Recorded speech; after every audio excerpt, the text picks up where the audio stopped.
नाजरीन आदाब, मैं अफसाना और आप देख रहे हैं खबर आसनसोल, स्पॉन्सर्ड बाय स्कूल जो बच्चों के जीवन में निभाता है एक अहम किरदार। Little rising star play school है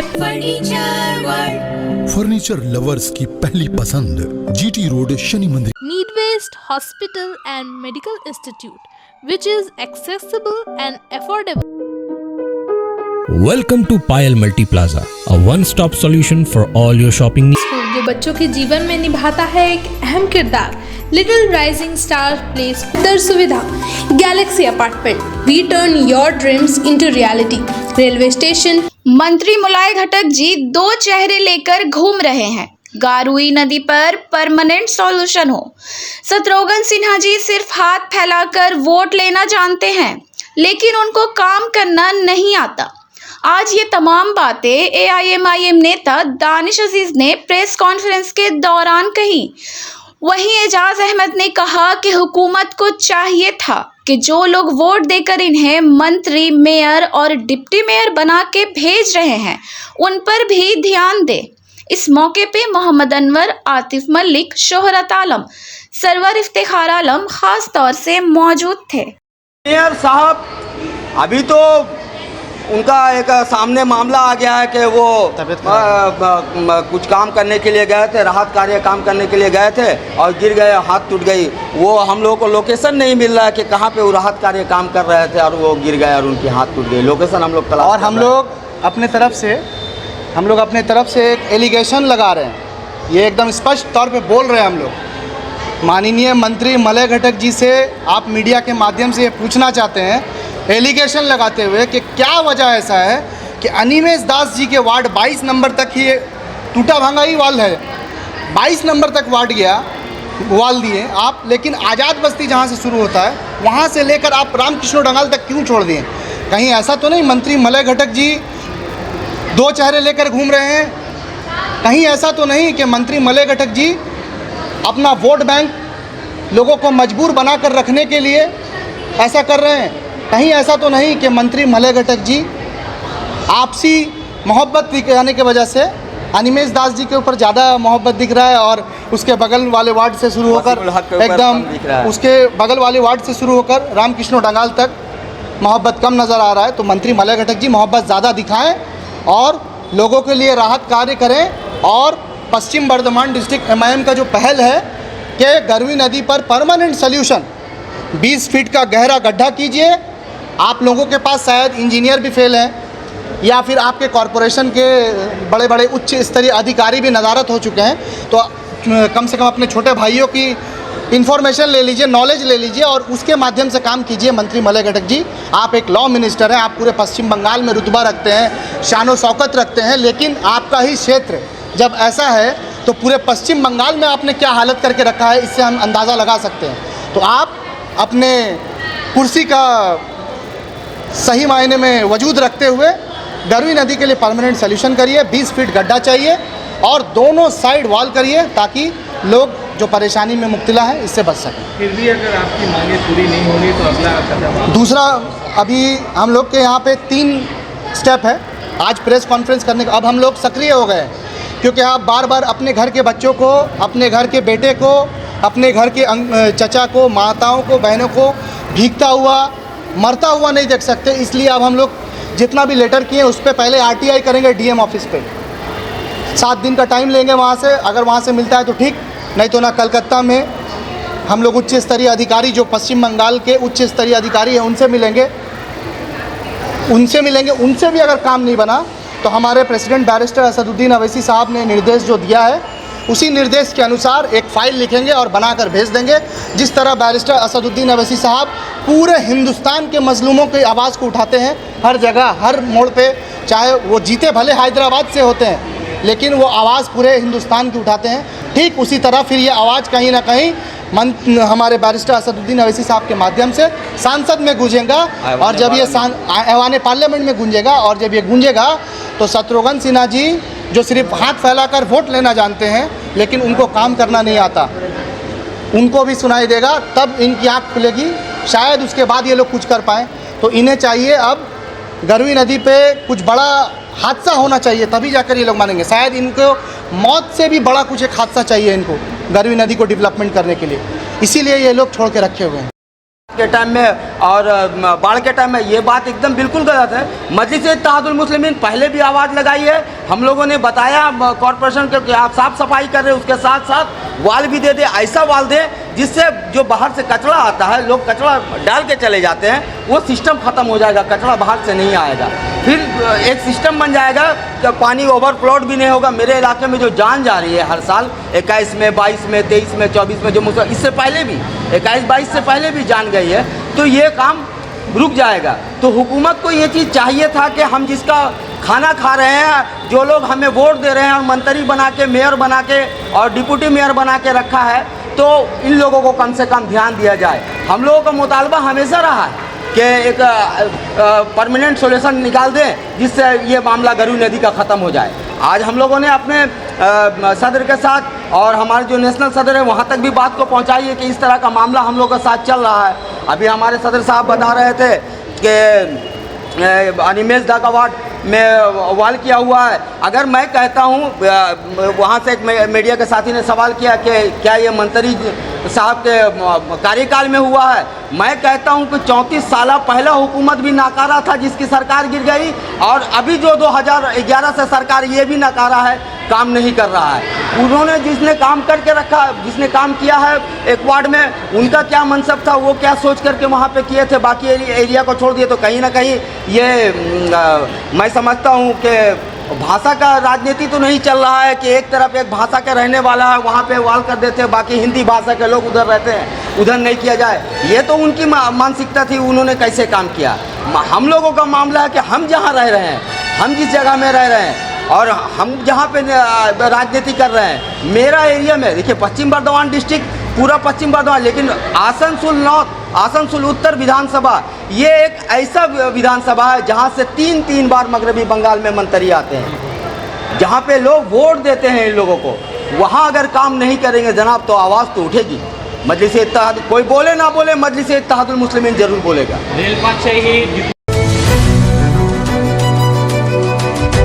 रानीगंज सियासोल राजबाड़ी मोड़ इलाके में आज मजिस्ट्रेट और रानीगंज पुलिस की मौजूदगी में इंडियन बैंक ने एक मकान को अपने कब्जे में लिया। बैंक के वकील संग्राम सिंह ने जानकारी देते हुए कहा कि सुमन इंजीनियरिंग नामी कंपनी ने बैंक से 32 लाख रुपए का लोन लिया था, जो ना चुकाने पर और कई बार मौके देने के बावजूद आखिरकार आज मजिस्ट्रेट और रानीगंज थाना के अफसरान को लेकर मकान को अपने कब्जे में ले लिया गया।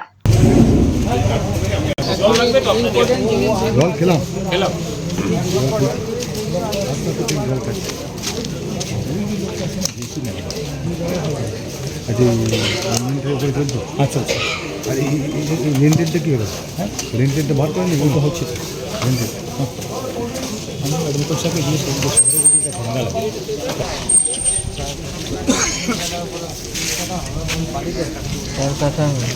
তুলো কিন্তু আমাদেরকে দেখাবে না।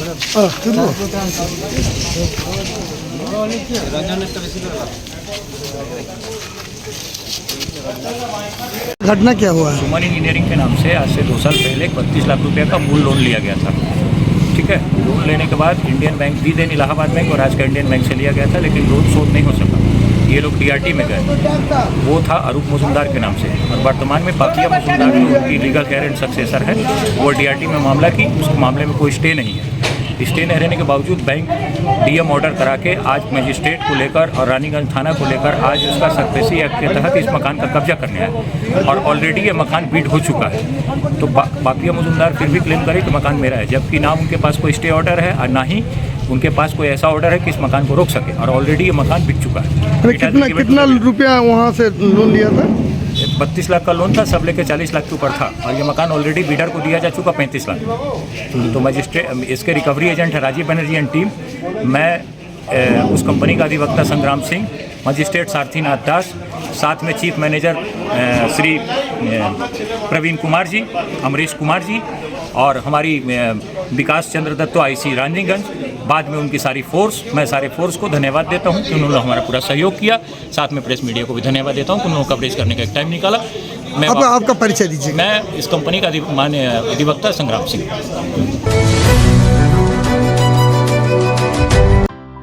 आसनसोल या बर्नपुर के एरिया में आप किसी अच्छे 2 BHK या फिर 3 BHK की कर रहे हैं खोज, तो गैलेक्सी अपार्टमेंट होगा आपके लिए best choice. Personal transformer, reservoir, stairs, lift, security के साथ ही साथ पाए पार्किंग की बेहतर सुविधा। Galaxy apartment, we turn your dreams into reality. Railway station, bus stand, market एवं हॉस्पिटल से है ये अपार्टमेंट काफ़ी करीब। तो फिर देर किस बात की, आज ही कांटेक्ट करें। हमारा एड्रेस है near ASN play school, south सोस्टी नगर, स्माइल, आसनसोल। ज़्यादा जानकारी के लिए स्क्रीन पर दिए नंबर पर कांटेक्ट करें। Welcome to Payal Multi Plaza, a one-stop solution for all your shopping needs. With a spacious underground and open multi-level parking facility, we are home to the most affordable fashion brand stores, which offers apparels for all sizes and age groups.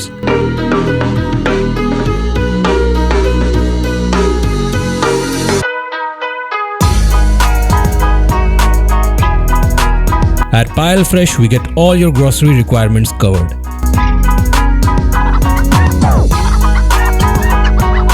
And for your hunger, we have multiple mouth-watering food stalls. So what's stopping you? Visit us today at Payal Multi Plaza, near Asansol Railway Station. क्या आप हैं adventurous? तो आसनसोल का famous panorama amusement park है आपका अगला stoppage. Water ride, statue park, ghost house और land games का मजा लेना हो तो पैनोरमा अम्यूजमेंट पार्क है लोगों की पसंदीदा चॉइस। इसके अलावा बेस्ट फैसिलिटीज के साथ क्लब एंड रिजॉर्ट भी यहाँ स्थित है। फ्रेंड्स एंड फैमिली के साथ इस पार्क का जरूर लुत्फ उठाएं। मिनिमम एंट्री फीस सिर्फ 100 रुपए। एड्रेस है चौरंगी मोड़, NH19, आसनसोल, चितरंजन रोड, आसनसोल। यार एक बात पूछूं?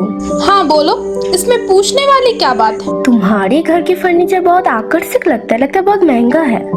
अरे नहीं, उतने महंगे नहीं, रीजनेबल रेट पर ही लिए। अच्छा, आओ मैं तुम्हें अपना दीवान सेट दिखाती हूँ। डिजाइन तो बहुत एट्रैक्टिव है, लगता है क्वालिटी में दम नहीं होगा। कौन कहता है? ये फर्नीचर वर्ल्ड क्लास है, प्योर सागवान के, क्वालिटीदार और टिकाऊ भी। क्या सच में? हाँ, तुम्हें भी फर्नीचर लेना हो तो फर्नीचर वर्ल्ड एक बार जरूर जाना। वहाँ फर्नीचर के एक से बढ़कर एक कलेक्शन, वो भी तुम्हारे बजट में। साथ ही वहाँ फाइनेंस फैसिलिटी भी उपलब्ध है। सच में? तब आज ही अपना हबी को कहूँगी फर्नीचर वर्ल्ड चढ़े। फर्नीचर लवर्स की पहली पसंद, GT रोड, शनि मंदिर के सामने, Nooruddin road, Asansol. Play school जो बच्चों के जीवन में निभाता है एक अहम किरदार। Little rising star play school है पेरेंट्स की पहली चॉइस। 2 साल से 3 साल के बच्चों को कम्युनिकेशन, क्रिएटिविटी, कॉन्फिडेंस, कंपैशन जैसे बेसिक करिकुलम के लिए करता है प्रोत्साहित। Child friendly facilities, play area, qualified teachers जो है आपके बजट पे। Little rising star play school, हमारा एड्रेस है नियर ललित राय चैम्बर, SB गोराई रोड, आसनसोल। ज्यादा जानकारी के लिए स्क्रीन पर दिए नंबर पर कांटेक्ट करें। Midwest Hospital and Medical Institute, which is accessible and affordable to all, because your health is our priority. 100-bedded IPD unit, super specialist doctors के साथ ही साथ यहाँ कई तरह की फैसिलिटीज उपलब्ध है, जैसे emergency 24/7, modular OTs, ICU, NICU, HDU, pharmacy 24/7, day care unit, dialysis unit, dental unit, diagnostic and pathological service with fast, friendly, accurate and a higher level of care for you. हमारा पता है भगत सिंह मोड़, Asansol 713304। Contact number 9123873265, 9609002666, 6295280255। कवि गुरु रविंद्रनाथ टैगोर की यौम तासीस के मौके पे आज आसनसोल रविंद्र भवन के सामने उनके मुजस्समे पर खिराज अकीदत पेश किया गया। आसनसोल म्यूनिसिपल कॉरपोरेशन के चेयरमैन अमरनाथ चटर्जी, MIC गुरदास चटर्जी के अलावा काफ़ी तादाद में लोग मौजूद थे।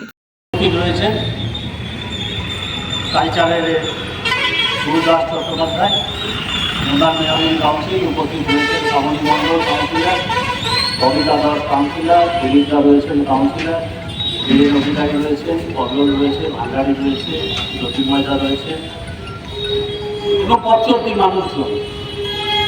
আজকের এই অনুষ্ঠানটা কর্তব্যের মধ্যে পড়ে। পৌর নিগম তার কর্তব্য পালন করতে এসেছে। স্বর্গ এবং পৃথিবী এই দুটোর মধ্যেখানে যে স্তর, সেই স্তরের মানুষ হচ্ছেন কবিগুরু রবীন্দ্রনাথ ঠাকুর। জন্মগত স্তরে আধ্যাত্মিক ভাবধারায় উপনিষদের মধ্যেখানে তৈরি হওয়া তার জীবন একটা অতিরিক্ত মাত্রায় পৌঁছে গিয়েছিল তার লেখনী। 130-40 বছর পরেও আমরা সেই লেখনী নিয়ে গর্ববোধ করি, নিজেদের জীবনকে অতিবাহিত করি। সহজ পাঠ থেকে শুরু করি। ভারতবর্ষের 140 কোটি মানুষের এবং পৃথিবীর অধিকাংশ মানুষের জীবন কিভাবে অতিবাহিত হবে তার বিভিন্ন কবিতায়, বিভিন্ন সাহিত্য গল্পে, উপন্যাসের মধ্যে এখানে কিছু লেখা রয়েছে। সারাটা জীবনে 22-30টি কবিতা লেখার মধ্যেখান দিয়ে আমরা আমাদের জীবনের ঘুম থেকে উঠে থেকে শুরু করে রাত্রি শুয়ে যাওয়ার পর্যন্ত প্রত্যেকটি ছন্দে যেন নিজেদের মিলিয়ে রাখতে পারি, সেই সমস্ত কবিতা আমাদের কাছে লিখে দিয়ে গেছে। আইনস্টাইনের মতন বিজ্ঞানী বারবার শ্রদ্ধা জানিয়েছে কবিগুরুর কাছে এবং তার সংস্পর্শে আসার চেষ্টা করেছে। তৎকালীন পৃথিবীর বড় বড় দার্শনিককে আমরা দেখেছি কবিগুরুর সংস্পর্শে কীভাবে আসবে।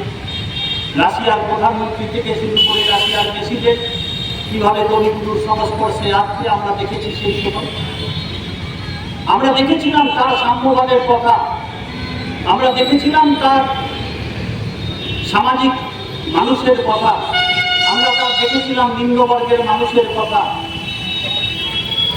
কিভাবে আমাদের জীবনকে পরিবর্তন ঘটিয়ে দিয়েছিলেন। আবার পরাধীন ভারতবর্ষে ব্রিটিশ সরকারের বিরুদ্ধে জালিয়ানওয়ালাবাগের হত্যাকাণ্ডের মতন নৃশংস হত্যার প্রতিবাদও করেছিলেন। শঙ্কিত হয়ে গিয়েছিল ব্রিটিশ সরকার বারবার কবিগুরু রবীন্দ্রনাথ ঠাকুরের লেখার মধ্যেখান দিয়ে এবং ভারতবর্ষের তৎকালীন স্বাধীনতা সংগ্রামে যে রবি ঠাকুরের কবিতা আওড়াতে আওড়াতে স্বাধীনতার সংগ্রামে সামিল হয়ে গিয়েছিলেন। আমরা দেখেছি সেই সময় কত মানুষকে প্রীতিলতা ওয়াদ্দার মতো স্বাধীনতা সংগ্রামীকে দেখেছি, যখন তাকে গুলিবিদ্ধ হয়ে মারা গেল, তখন তার পকেট সার্চ করছে, তখন আমরা দেখতে পাচ্ছি যে কবিগুরুর কবিতা তার হাতে লেখা পকেটের মধ্যে এখানে রয়েছে। অবসর সময়ে তিনি সেগুলো পাঠ করতে। আজকের দিনে আমাদের কাছে ভাবনীয় হয়ে রয়েছে যে সারা পৃথিবীর মধ্যে যখন বিভৎসতার মধ্যেখান দিয়ে পৃথিবী চলছে, সেইখান থেকে সেই সাম্প্রদায়িকতার বিরুদ্ধে যে সমস্ত কথাগুলি উনি বলে গিয়েছেন, সম্প্রীতি প্রতিস্থাপনের কথা যেগুলো বলে গিয়েছিলেন, যার কথায় আমরা দেখতে পাই স্বাধীনতা সংগ্রামের সেই কথা, যার গানের মধ্যেখান দিয়ে আমরা জাতীয় সঙ্গীতের সরকারি অনুষ্ঠানগুলোর মধ্যেখান দিয়ে জাতীয়তাবাদকে জাগাবার প্রচেষ্টা করি, তার মৃত্যুদিনে আমাদের শ্রদ্ধা জানানো অত্যন্ত প্রয়োজন আছে। আসানসোল পৌর নিগম বারবার চেষ্টা করে সমস্ত মনীষীদের জীবনযাপনের মধ্যেখানে ইতিহাসকে মানুষের কাছে জানাবার, আজও তার বিচ্যুত ঘটায়নি। আমরা জানি চারদিকে মানুষের কাজ আছে। কয়েকদিন পূর্বে সারা শহর বিধ্বংসী বন্যার মধ্যেখান দিয়ে কাটিয়েছে, তবু কিন্তু কর্তব্যের পরায়ণে এই সমস্ত মনীষীদের জন্মদিন মৃত্যুদিন পালনের মধ্যেখান দিয়ে আমরা মানুষকে বোঝাতে চাই যে ভারতবর্ষের সংস্কার, ভারতবর্ষের সংস্কৃতি, ভারতবর্ষের উজ্জ্বলতম এই সমস্ত মনীষীদের আমরা বারবার স্মরণ করে রাখি এই কারণের জন্য যে আগামী দিনে ভারতবর্ষ কোন পথে চলবে, মানুষ কোন পথে চলবে, মানুষ কোন কথা বলবে, তারই মধ্যেখান দিয়ে এই সমস্ত মনীষীদের কথা আমরা পরিচালনার কথার মধ্যেখান দিয়ে পৌর নিগম চেষ্টা করে। আমি আমার বক্তব্যকে দীর্ঘায়িত করব না। আমি শুধু এইটুকুই আসানসোলের মানুষের কাছে অনুরোধ করব, পরের প্রজন্মের কাছে রবীন্দ্রনাথের কথা কিন্তু তুলে ধরা আমাদের কর্তব্যের মধ্যেখানে পড়ে এবং সেই কর্তব্য পূরণের পালন আমাদের করতেই হবে। সকলে ভালো থাকুন। আজকে কবিগুরু প্রয়াণ দিবস। আসানসোল মিউনিসিপ্যাল কর্পোরেশন সবসময় চেষ্টা করে থাকে যে যেসব মনীষী ভারতবর্ষে জন্মগ্রহণ করেছেন তাদের জীবনযাত্রা, তাদের লেখনী, তাদের প্রতিটি জিনিস যাতে মানুষের কাছে তুলে ধরতে হবে। আজকে আমাদের মধ্যে উপস্থিত আছেন আমাদের প্রিয় চেয়ারম্যান অমরনাথ চট্টোপাধ্যায়, আছেন শ্রাবণী মণ্ডল কাউন্সিলর, আছেন ববিতা দাস কাউন্সিলর, আছেন দিলীপ বল মহাশয় কাউন্সিলর, আছেন অমিতাদি, আছেন আমাদের জ্যোতির্ময় বাবু অফিস সুপারিনটেন্ডেন্ট, আমাদের বড়বাবু বীরেনবাবু বর্ধমান থেকে আরম্ভ করে কর্মকার সাহেব আছেন। সব মিলে আমরা আসানসোল কর্পোরেশনের তরফ থেকে এই দিনগুলি উদযাপন করি। তো আজকে কবিগুরু সম্বন্ধে বলা আমাদের মতো মানুষের ধৃষ্টতাই মনে হয়। তার কারণ কবিগুরু যখন আমরা দুঃখ পাই তখনও তার গান গাই এবং আনন্দ তার গান আমরা স্মরণ করি। তো কবিগুরুর অসংখ্য কাব্য, অসংখ্য সঙ্গীত আজও অমর হয়ে থাকবে। তাই নতুন প্রজন্মের কাছে আমাদের এই বার্তাই পৌঁছে দিতে হবে যাতে কবিগুরুকে আমাদের পরের প্রজন্ম যুগের পর যুগ যেন তার এই যে কর্মকাণ্ড মানুষের কাছে তুলে ধরা এবং কবিগুরু সম্বন্ধে জানা। এইটুকু কথা বলে সবাইকে জাতীয়তাবাদী অভিনন্দন জানাই। আমার বক্তব্য শেষ করছি। নমস্কার।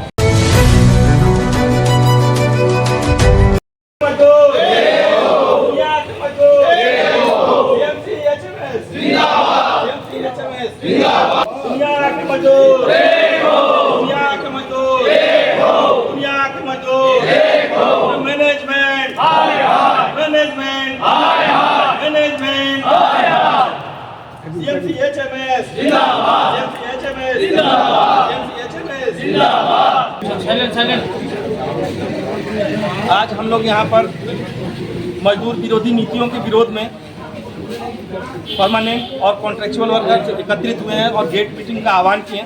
एस.के. पांडे जी की अगुवाई में आज सुबह ही उनसे बात हुई और उनके आदेश से ही हम लोगों ने ये किया। अगर हमारे पास जो मुद्दे हैं हमारे, जैसे कि 13 दिनों का राशि हमारा बकाया है, सैफ नाम का एप्लीकेशन जब से आया और उसके तहत हम लोगों का पेमेंट का साइकिल तय किया गया तो 13 दिनों का पेमेंट छूट गया था। कुछ लोगों का पेमेंट तो कर दिया गया परंतु कुछ लोगों का अभी भी बाकी है, उसका जल्द से जल्द भुगतान किया जाए। CMPDI RI1 से इलेक्शन ड्यूटी में हमें भेजा जाता है परंतु इलेक्शन ड्यूटी से आने के बाद उस दिन का पेमेंट हम लोगों को अभी तक नहीं मिला जो कि संडे के रूप में था और लगातार हम लोग उसके लिए पत्र दिए हैं CMPDI RI1 को। लोकल जो हमारे DM साहब हैं उनसे भी हमारी बात हुई, उन्होंने आश्वासन दिया कि बहुत जल्द आप लोगों का पेमेंट कराएंगे और कोशिश रहेगी कि वो हमारे CMPDI क्षेत्रीय संस्थान 1 के मैनेजमेंट से बात करेंगे और हमारा इलेक्शन ड्यूटी का पैसा हमें भुगतान करवाएंगे। साथ में हमारे कॉन्ट्रेक्चुअल वर्कर हैं, उन लोगों को भी मिनिमम वेज कई हद तक मुश्किल हो रहा है मेंटेन करने में, तो उन लोगों के मिनिमम वेज को मेंटेन करने के लिए हम लोग आज आह्वान कर रहे हैं और PF ESI जैसी सुविधाओं को चालू करने के और सुचारू रूप से चालू करने के लिए हम लोग आज गेट मीटिंग रखे थे। अगर प्रबंधन इस पर राजी हो जाती है तो ठीक है, नहीं तो हम लोग स्ट्राइक की नोटिस देकर श्री S.के. पांडे जी की अगुवाई में हम लोग स्ट्राइक पे जाएंगे। आपका नाम? Jitendra Kumar Singh, secretary CMC HMS। आज की खबरें बस यहीं तक। इस तरह की खबर के साथ फिर होगी आपसे मुलाकात। तब तक के लिए अल्लाह हाफिज। नगर निगम के तत्वाधान में मिशन निर्मल बांग्ला को सफल बनाएं। हमारी प्रतिज्ञा, हमारा गर्व। एक बात सभी याद रखें, कचरा जहाँ तहाँ ना फेंके। कौन सा कचरा कहाँ डालना है अच्छी तरह से समझना है। स्वयं जागरूक हो, औरों को भी जागरूक करें। रिड्यूस, रीयूज और रिसाइकिल प्रक्रिया को अपनाएंगे, सुंदर स्वस्थ आसनसोल बनाएंगे। आसनसोल नगर निगम के ग्रीन और ब्लू बीन का सही इस्तेमाल करें, प्लास्टिक का व्यवहार ना करें और लोगों को भी जागरूक करें। सुंदर परिवेश गढ़े, स्वस्थ रहे। आसनसोल नगर निगम सदैव आपकी सेवा में उपस्थित है। Clean Asansol, green Asansol.